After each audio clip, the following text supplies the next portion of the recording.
په مشنتوب کې راته پلار ویل په چا منازېږه په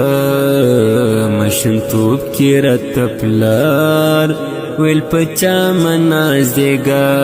دغه خبر یې شورایا چې یار دوکه وکړله دغه خبر یې شورایا چې یار دوکه وکړله د بازو